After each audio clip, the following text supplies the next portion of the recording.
for better or for worse. With the Daleys we ride. Marriage is dope when God's on the inside. Love unshakable, fate sets a tone. Forever together, Christ is the cornerstone. In the storms we stand strong, side by side. Hey family, welcome back to For Better Over Worse with the Daleys, a podcast where we talk about marriage and the kingdom of God. I'm your host Monique, and this is my co-host Hashane, my lovely husband, as you guys already know. What's going on, everyone? It's been a pleasure to be here with you all, sharing this moment, sharing these contents, just sharing our life journey with you all. And this is life, this is no knockoff. We talk it as it is. Maybe a few filter, but this is a living example of whatever we put out there. We live the life, we talk about it. Alright, so as always, stay tuned to our content. Make sure you like, share, subscribe. Let us know what you want to hear. Let us know what you think. So my beautiful wife tonight will bring forward the topic of the night. Alright, so my question tonight for everybody is marriage a 50-50 or your relationship that you're currently in? Is it 50-50 or is it supposed to be 50-50? Because a lot of people say that marriage is supposed to be 50-50. But what does that really mean? Does it mean cutting everything down the middle, cutting all the chores, the finances, all the emotional baggage? What does that really mean to you? Because a lot of people fall into the trap of keeping scores, and that creates resentment in most aspects or in most cases instead of creating unity. True. So is it supposed to be 50-50? What are your thoughts? What are your thoughts? Hey, I'm gonna start my night tonight by Ephesians 5:25. Husband, loves your wife just as Christ loved the church and gave himself up for her. He didn't love 50-50. He do it all the way. He never waited, and he could have said an angel like, hey, you meet them halfway, you help them out, but he did not. He do it all the way, all by himself. And remember, the chain of command, as I say, God is the head of Jesus. Jesus is the head of me. I am the head of my wife. You know what I mean? So naturally, I was called to lead my wife, provide for her, protect her. You know what I mean? You're not gonna see my wife at the gas station pumping gas unless it's her choice. You're not gonna see my wife at the car wash washing her car unless it's by her choice. And you know what I mean, vice versa, and it just go like that for me. I'm called to lead her. I'm the leader of her, to lead and protect her in every aspect. Well, you like you blushing, right? No. I'm allowed to. You're allowed to. I mean, it's natural. But in my relationship though, I'm gonna keep it simple and pure. In my household, we use the terms and say a woman's place is in the kitchen. A woman's place is cleaning the house. A woman is just for sex and comfort, and you know what I mean? We all use those terms. But that still doesn't make it 50-50 in my case. A woman is a weaker vessel. And when we say the weaker vessel, maybe physically, a man is way stronger physically. Some men may be more emotionally stronger than a woman. So why are you gonna look for a weaker vessel to be 50-50 with a masculine person? It cannot be. It should not be. Let's just say that.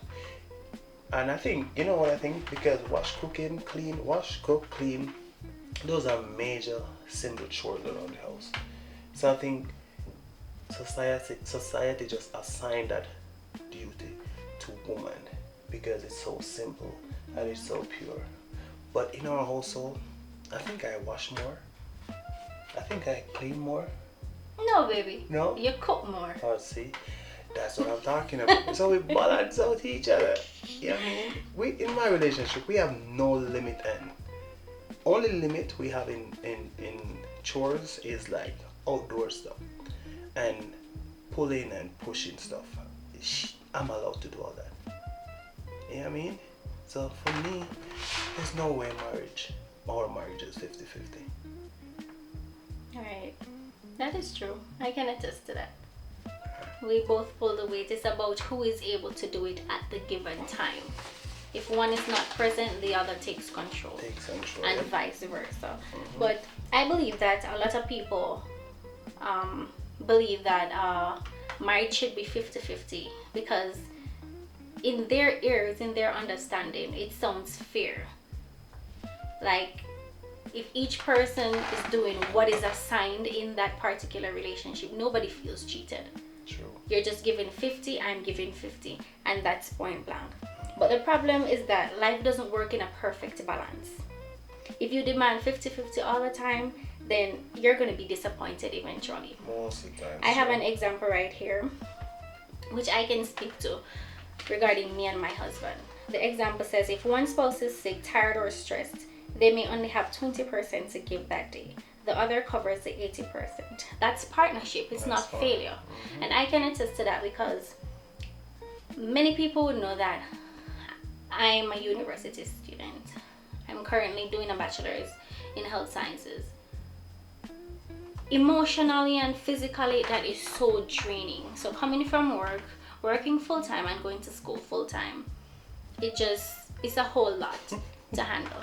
So basically, O'Shane takes care of all the household duties. He comes from work, he takes care of all the household duties. Sometimes I even start dinner and then I get so caught up, so focused in like an assignment that I completely zone out and forget everything. But he has it covered and he doesn't complain. He does the laundry, he cooks, he cleans, and if there is gas to be put in the cars, he goes out and do that.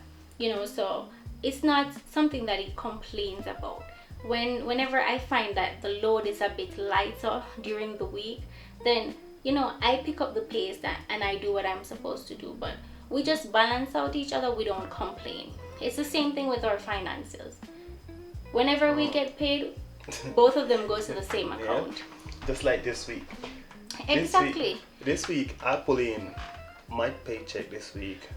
It covers most of the bills and everything.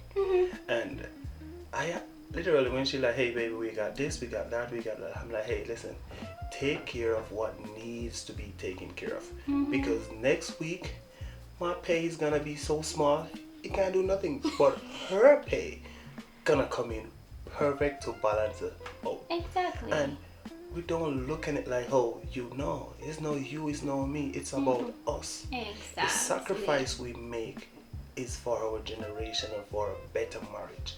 If you start to pinpoint duties, I mean, come on, don't pinpoint. If you see it, you do it. That's the rule in our house. If you walk past a shoe at the doorway, you see that it's on tripping hazard, why are you gonna walk past it and like, hey baby, your shoes is there? I do it. Yes, I could have easily taken it up and put down the shoe stand, but sometimes we do that just for like a learning lesson. Exactly.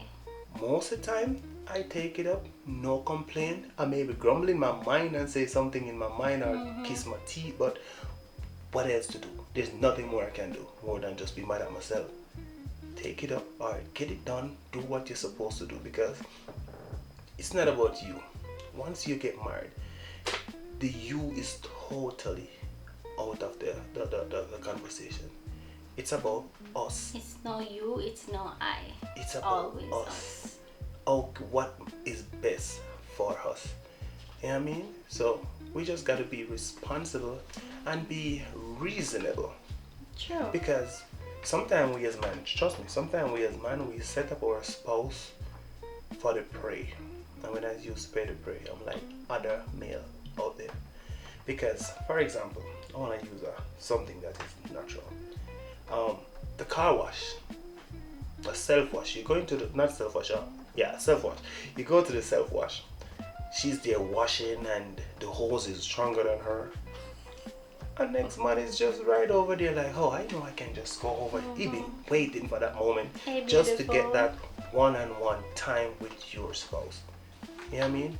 But with me, I ain't giving them that chance. Because what? I'm gonna make sure I clean that car. I'm gonna make sure, you know what I mean? You gotta, and it's good because you eliminate some natural cause that Some unnecessary problems. You know what I mean? So we just have to be responsible and just be reasonable in our relationship. True. Take out gender, like, hey, Gender roles. put in roles and things. I mean, you have your roles, yes, but come on, it cannot be 50-50. I completely agree. There is no way marriages or relationships can be 50-50 because it's not about what you bring to the table. We have this thing to talk about. What do you bring to the table? It's not about what you're bringing to the table. Both are bringing something. So what you're going to focus on is pulling them together and make the best of them.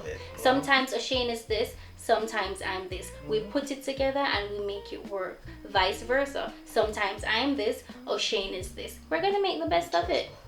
Because at the end of the day, it's both of us coming together as one. So everything that we bring in comes together as one for the betterment of both of us. And it's not always about the physical things that we can see.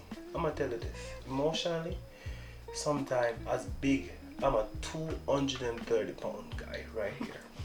To be honest, 35 pounds.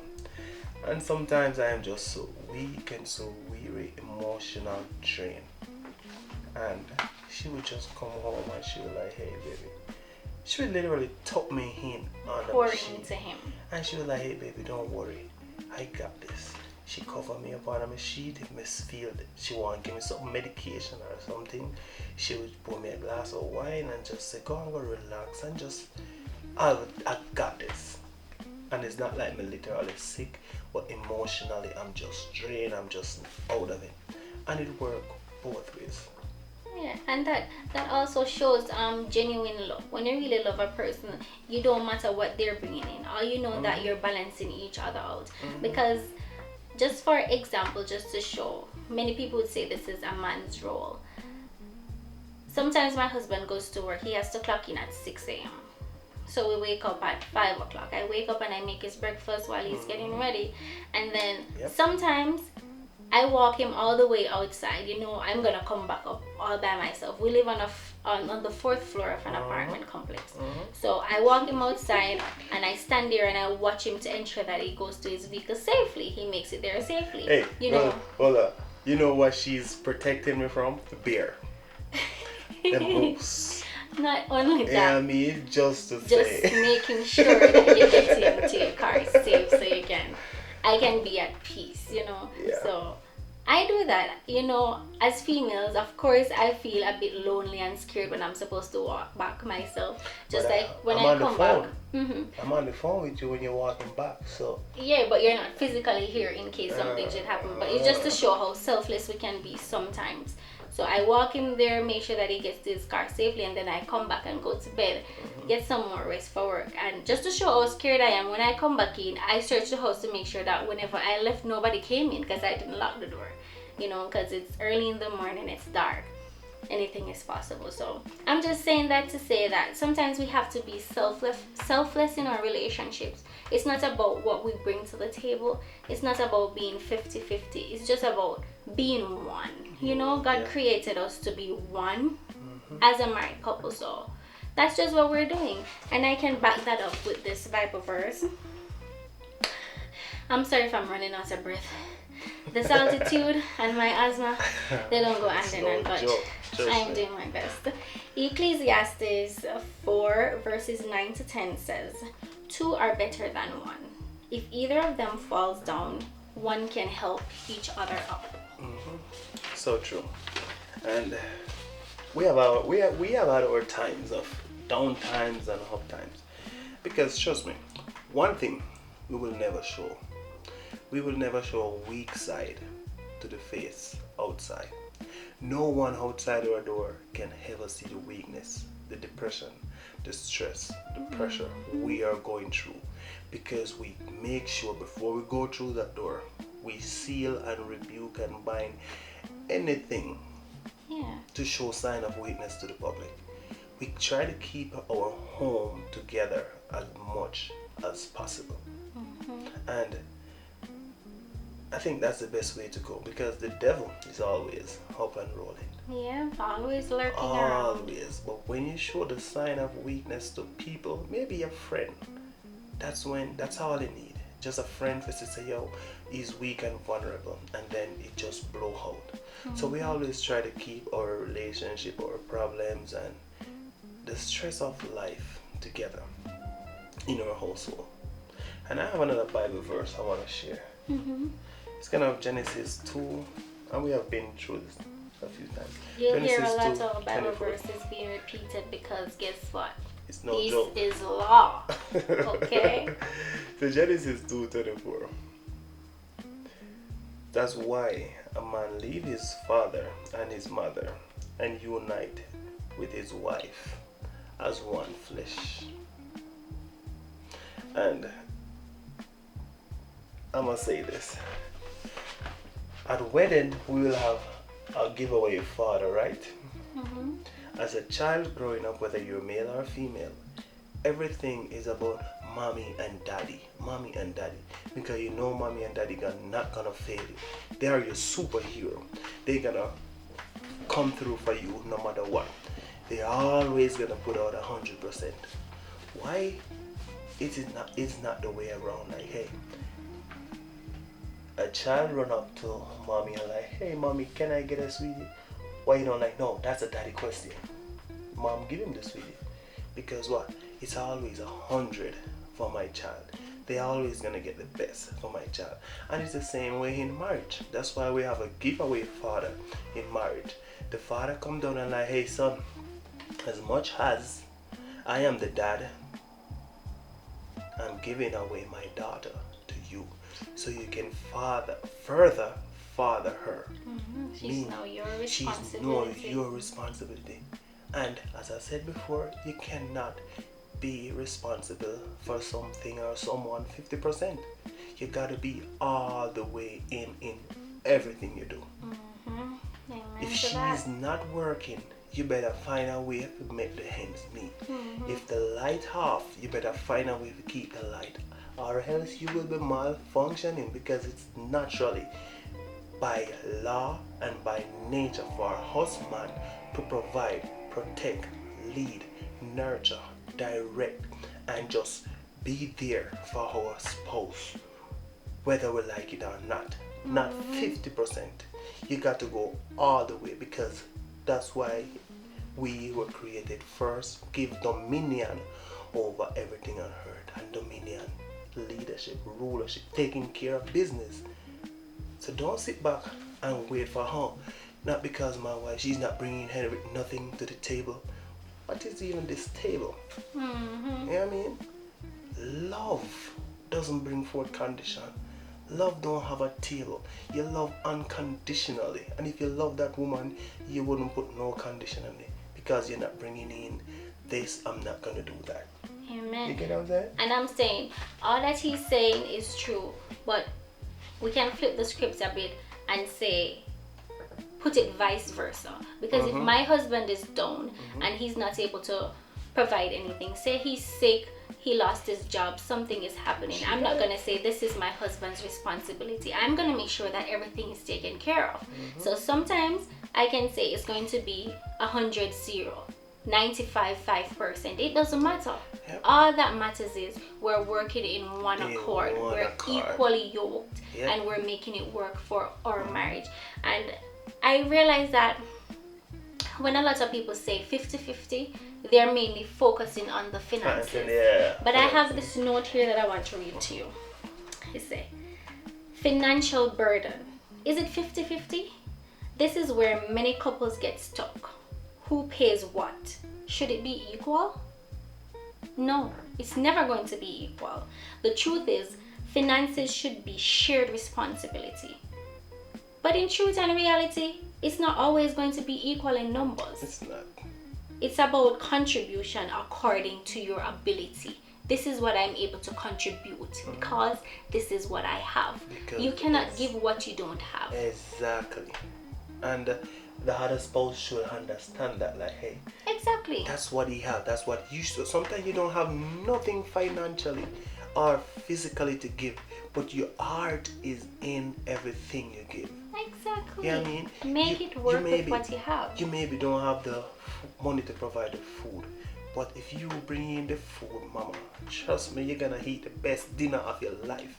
Massa.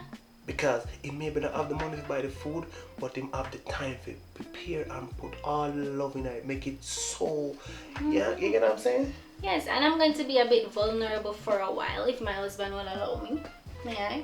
Yes, sir. I can remember at one point in our life when we were going through the darkest time of our life. At some point we'll share this story with you, but it's just not the time or place just yet. We were going through the darkest time of our lives. We lost everything out of trying to help somebody. We were so selfless. Sometimes I think we were foolish, but you know, God tests you in different ways. So it was just a Job moment for us.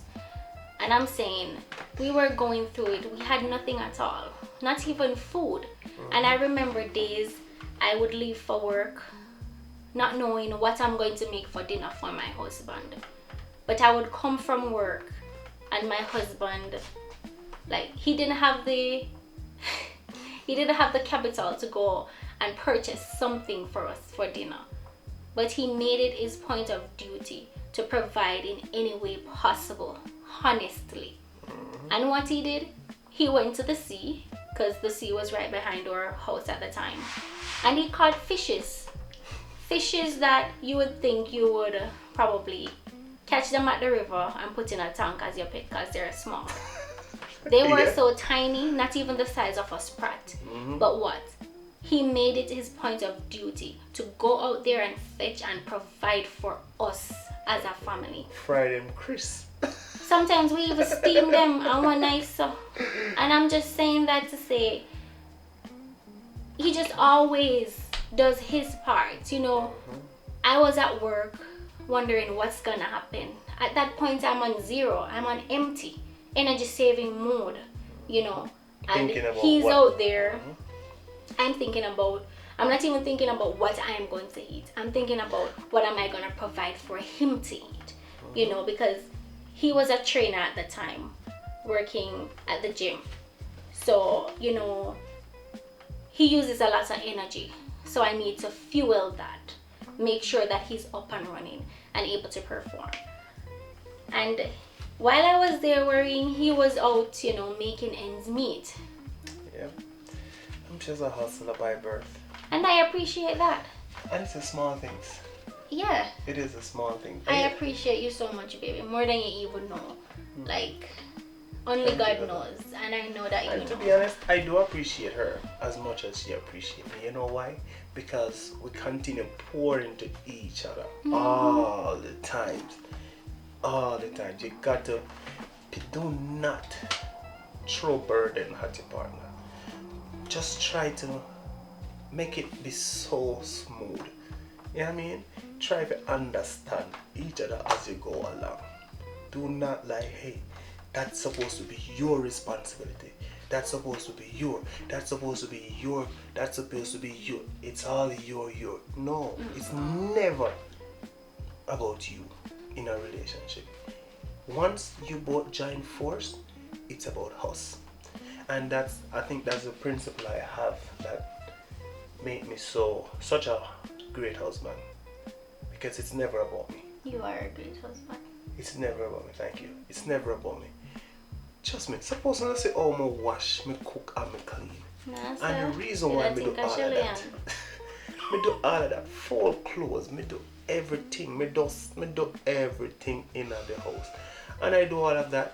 So I have a stronger drive for work. Maybe just at work non-stop. If me don't wipe out the house and me walk in our room and me say something off, me just start clean, organize, take up clothes, fold it over, but reorganize the room, just organize all of the jar. I do it because what? At times she been coming like, hey baby, you see this for me? I'm like, nope. Baby, you know, nope. But in this case, baby, you see this? Looking at the jar, that jar. And we just balance out each other. And times where she come, where me come and everything just smooth. You know what I mean? So we have to stop being selfish and stop. And I think society paint a picture of I don't know what it do to the 50-50. yeah, I don't know. The It's table. this regime I of think it's a the table. this imaginary table. And you know the next thing just come to mind? A first date. Who should pay for dinner on a first date? Doesn't matter.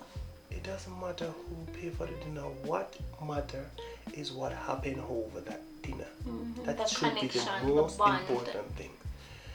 Because we are struggling right now in a world where I'ma just be real. Maybe I stray a little bit from the topic, but not too far. We're living in a world right now where it's so hard for a man to be a man, and it's so hard for a woman to be a woman. In terms of a man is not complete without a woman. But when he show up and he find this woman and like, okay, yes, she's the one who complete me. This is the woman I want to spend my rest of my life with. And then you know what happened from there? She was like, okay, you show me in the light, that woman have a house, she have a car, she have kids, she have billions of dollars, she have it all figured out financially. So what do she need right there? The man automatically go into panic mode because she have so much. Maybe the man Sometimes have even less. more. Yeah, maybe the man have less. So the man literally going, how can I provide for this woman? Because she already have everything that the world have to have. So we have to look at things like that and adjust ourselves. It's not the finance. It's about the heart of those couple. The journey, the meaning behind the covenant of whether you're married or whether you're in a relationship. And You know what I putting mean? both resources together as one. Right? Yeah, we have to join force and just make it work out. And in closure, I want to say, take that table out of your relationship and just live pure. Live, even if sometimes you're tired, just do what you know is right, because naturally you know it's right. Take out Do the what 50 you're 50. able to do. Yeah, exactly. Do Just what you're able able. to do. Your point partner blank. will pick you up on the other side. Because that's what we do. Sometimes I wash, sometimes she put the dryer. Then I fall, then she put it away. It's just like that. Just any way to make it work, and just live to live and love to live. You know what I mean? Enjoy your partner. Enjoy the journey. Don't take it too serious. Take it for what it is. Make the changes as you go along. Okay, I mean, compromise, give and take. It's not gonna come all figured out, because we never all figure out. She gave up a lot for me, I gave up a lot for her, and that's why we are at this place now where we can share with you the journey, where we've been from and where we're going. Yeah, man. So Yes. And as usual, I just want to say, like, you literally have to have God in the midst to actually have this kind of mindset. So focus on God, put him at the forefront of your relationship, At all times. and just live according to his word. And I'm just going to close with the dangers of the 50-50 mindset. The 50-50 mindset, it leads to scorekeeping. I paid this, so you owe me. It's time for you to pay that. But you have to understand that this creates resentment. So one feels like they're always doing more while the other is just laid back. So just get rid of that 50-50 mentality, because that's not how life is, and that's not how a marriage or a relationship is supposed to be. So that is our 2 cents for tonight. We hope you enjoyed this video. Don't forget to like, share, comment, and subscribe. And just as my husband always says, tell a friend to tell a friend. alright, we love you guys, and remember, let us know what you think about our content. This is a very important topic, so let us know if you want part 2, or you just drop your comments and we can expand. Alright? But until next time, we love you guys. Please remember, tell a friend. To tell a friend. Peace. God bless you all. Love y'all. God bless you all. Bye. Bye. For better or for worse, with the